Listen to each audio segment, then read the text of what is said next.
Hi all, my name is Angela Restrepo. I'm a Global Regional Program Manager for Latin America. I'm based in Colombia. Last summer, we were able to host the Refugee and Migrant Health Summer Elective.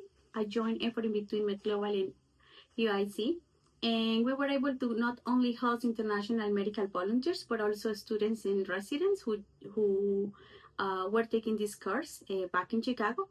And then they had the opportunity to work with us on the field for 1 week, shadowing some of our international medical volunteers, working with us on surveys and in gathering information from our patients, but truly working with a refugee and migrant population from the field. This experience taught us all the importance of taking into consideration global health when we have so many wars, migrant crises, and disasters happening around the globe.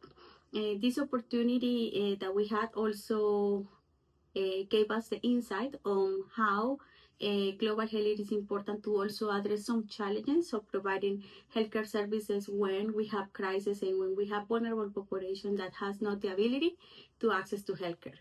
And now I think moving forward, this is a great opportunity as well to learn more from different experiences and backgrounds, and obviously to bring the best that we can to the beneficiaries that we serve. Thank you.